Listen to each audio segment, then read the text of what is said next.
Healthy love and self-worth. Love. Love by definition means an intense feeling of deep affection. Love in the Bible's definition in 1 Corinthians 13 verse 4 is, love is patient and kind. Love does not envy or boast. It is not arrogant or rude. It does not insist on its own way. It is not irritable or resentful. It does not rejoice at wrongdoing, but rejoices at the truth. So this proves the point that love is broad and it doesn't have to be. From the day that you're born, you experience love in different ways. From the first form of love that you experience and encounter is from your parents. And only some of us are blessed to have that for the whole entirety of our lives. Until we grow old or they grow old and pass away. This form of love is love from a parent, and I feel it's most important in a young child's life because this sets the foundation in which love is felt for the rest of their life. A father is to teach you how a man should love, and a mother how a woman should.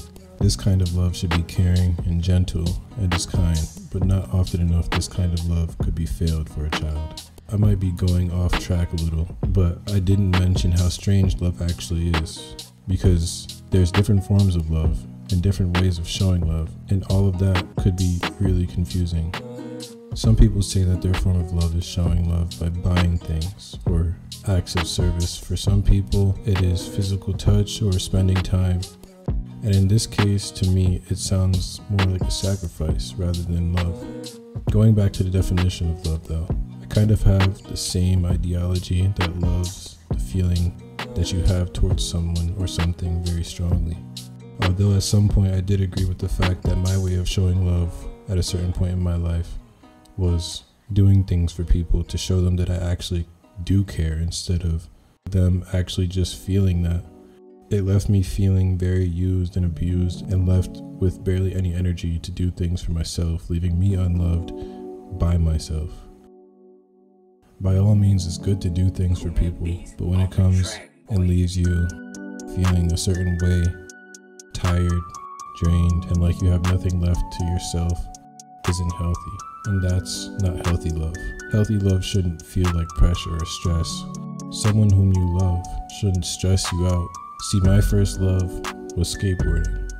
From the day I had started, it left me feeling nothing but good, even if sometimes I'd fall and scrape my knee or bang my elbow. Skateboarding always left me feeling accomplished and happy because I was having fun, and I fell in love with that.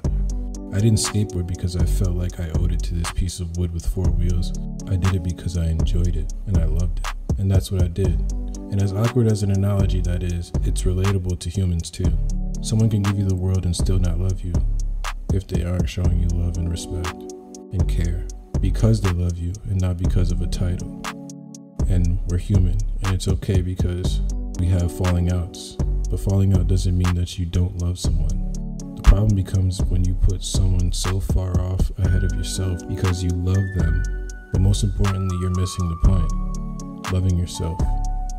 Because if you don't love yourself, you'll never be able to love anyone else properly. There's a big question of what loving self looks like, and that's a question that only can be answered by you, because only you know as far as what you need to feel loved. And if you don't show yourself that, how could you expect anyone else to do the same? Spending time with yourself without distraction and going with those positive feelings that you have towards yourself and things that make you feel good, that are good for you, are forms of showing yourself self-love. Just like if it were Valentine's Day and you brought your significant other flowers to show them that you love them, you could do the same thing for yourself, and it doesn't have to be flowers. Sometimes it could just be taking yourself out to go get a massage because you had a rough work week. Or sometimes you can go take a walk in nature because you feel like you've been in the house for too long. Things don't have to be so black and white when it comes to love, but it always should start with yourself. Take some time and love yourself. Life gets really rough and people aren't always going to be there for you because people have things that they have to do in their personal lives. But as long as you have yourself and you have your head on your shoulders, you'll always be okay, because loving yourself is the most important form of love. that a human could ever have. That and the love of God. So love yourself. You're pretty cool.